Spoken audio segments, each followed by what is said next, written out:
இன்றைய ஆன்மீக தகவல் ஆதிசங்கர பகவத் பாதாள் சொல்கின்றார், புனரபி ஜனனம் புனரபி மரணம் என்று. அதாவது நம்முடைய மனித வாழ்க்கையானது சுழன்று கொண்டே இருக்கின்றோம். பிறக்கின்றோம், இறக்கின்றோம், பிறக்கின்றோம், இறக்கின்றோம். இப்படி நம்முடைய வாழ்க்கை சென்று கொண்டே இருக்கின்றது. இந்த பிறப்பிலிருந்து விடுபட்டு ஈசனுடைய திருவடியை முற்றிலுமாக அடைகின்ற நாள் எப்போது, அந்த நாராயணனுடைய திருவடியை அடைகின்ற நாள் எப்போது என்பதுதான் மனிதனாக பிறந்த ஒவ்வொருவரும் கேட்டுக்கொள்ள வேண்டிய கேள்வி. ஒவ்வொருவரும் இதனை கேட்டுக்கொள்ள வேண்டும். ரமண மகரிஷி சொல்கின்றார், நான் யார் என்பதை நீ உணர்ந்தால் உனக்கு மறுபிறப்பு கிடையாது என்கின்றார். இப்படி அடுத்த பிறவி இல்லாத ஒரு வாழ்வை நாம் வாழ வேண்டும். அது எப்படி வாழ்வது? அனைவருக்கும் நல்லது செய்ய வேண்டும். எப்போதும் இறைவனுடைய சிந்தனையிலே இருக்க வேண்டும். நல்ல காரியங்களுக்கு நம்மால் இயன்ற உதவியை செய்ய வேண்டும்.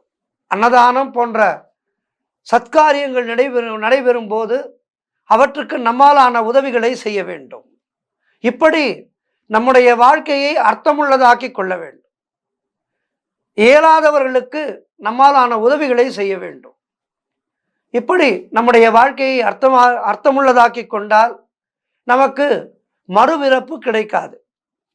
நாமும் ஈசனுடைய திருவடியிலே அடைக்கலம் பெறலாம். சரி, இந்த மனித உயிரானது எந்த விதமாக பிரிகின்றது, அதை பற்றித்தான் இப்போது பார்க்க இருக்கின்றோம். நெருப்பென்றால் வாய் சுட்டு விடாது. மனிதனாக பிறந்த ஒவ்வொருவரும் இறக்க வேண்டும். இந்த இறப்பு என்பது நமக்கு எப்படி வர வேண்டும்? அது நல்ல விதமாக வர வேண்டும். அகால மரணங்கள் கூடாது.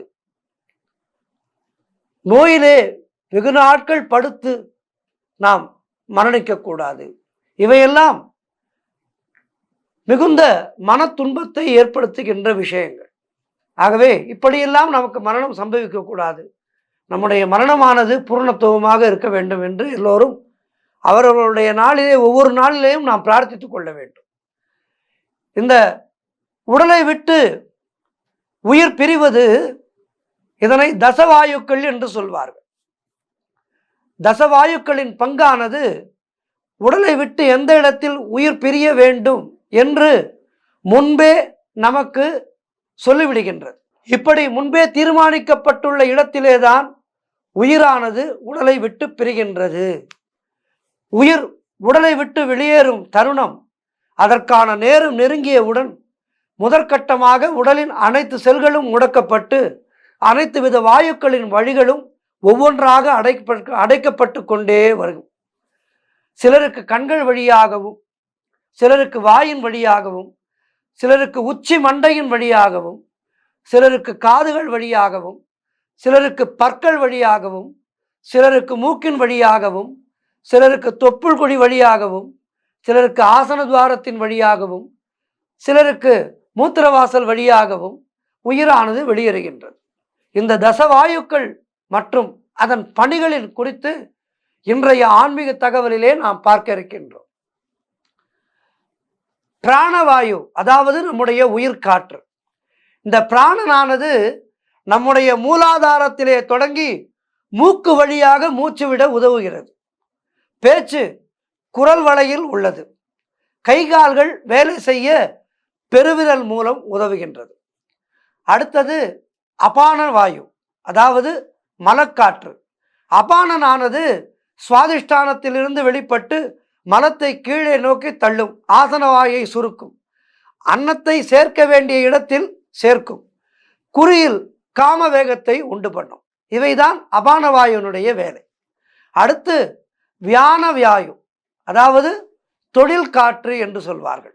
வியானனானது தோளிலே இருந்து தொடங்கி அனைத்து நரம்புகளின் வழியாக அசையும் மற்றும் அசையா பொருளின் உறுப்புகளை நீட்ட, மடக்க மற்றும் உணர்ச்சிகளை அறியவும் உதவி உணவின் சாரத்தை கொடுத்து நம்முடைய உடலை காக்கின்ற பணியை இது செய்கின்றது.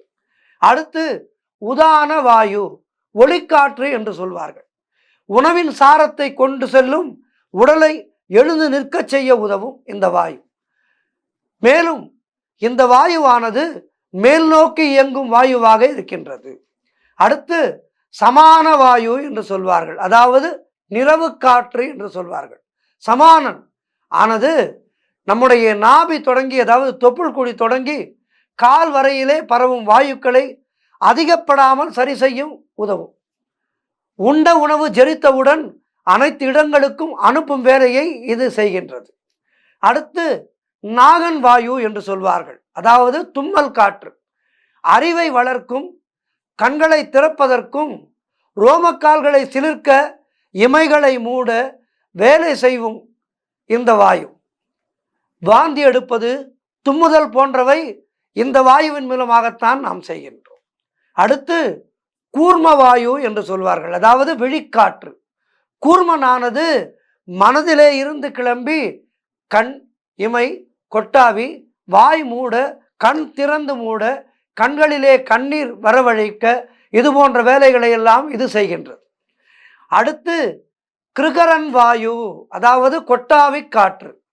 கிருகரனானது நாக்கிலே கசிவு மற்றும் நாசிக் கசிவு உண்டு பண்ணும், பசி வரவழைக்கும் செயலை இந்த வாயுவானது செய்கின்றது. மேலும் தும்மல், இருமல், கொட்டாவியை இந்த வாயு உண்டு பண்ணுகின்றது. அடுத்து தேவதத்தன் வாயு, இதனை இமைக்காற்று என்று சொல்வார்கள். தேவதத்தன் ஆனது தூங்கி எழும்போது அசதி, சோம்பல், கண்களை அசைத்தல், சண்டையிடுதல், தர்க்கம் பேசுதல் போன்றவைகளை செய்ய வைக்கும். அடுத்து தனஞ்சயன் வாயு, வீங்கிற்காற்று என்று சொல்வார்கள். தனஞ்சயன் ஆனது மூக்கிலிருந்து உடல் முழுதும் வீக்கம் உண்டு பண்ணும், காதில் கடல் அலை இறைச்சல் உண்டு பண்ணும். இறந்த 3ஆம் நாள் தலை வழியே இந்த வாயு வெளியே செல்லும்.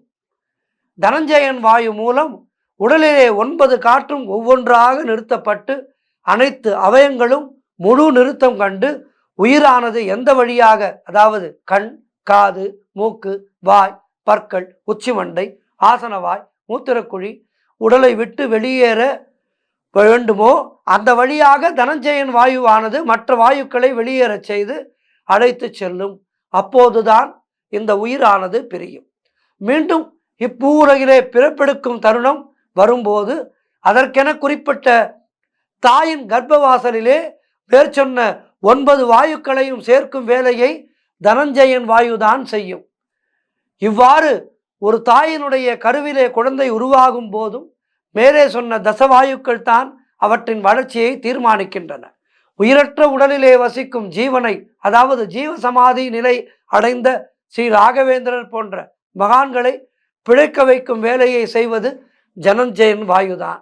நமது யோக சக்தியின் மூலம் ஊக்கிவிட்டு மற்ற 9 வாயுக்களை ஒவ்வொன்றாய் அழைத்து வந்து இறந்து போன உடலில் புகுத்தி உயிர் வரச் செய்வதாகும். இவ்வாறாகத்தான் புனரபி ஜனனம், புனரபி மரணம் என்ற நிலை அமைகின்றது.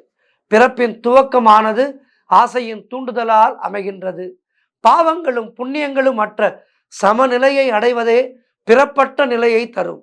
இதுவே ஒவ்வொரு மனிதனும் காண வேண்டிய முக்தி நிலையாகும். ஆகவே அந்த முக்தி நிலையை அடைவதற்கு நாம் நம்முடைய வாழ்விலே ஒவ்வொரு நாளும் முயற்சி செய்வோம். மீண்டும் அடுத்த நிகழ்ச்சியிலே சந்திக்கின்றேன். நன்றி, வணக்கம்.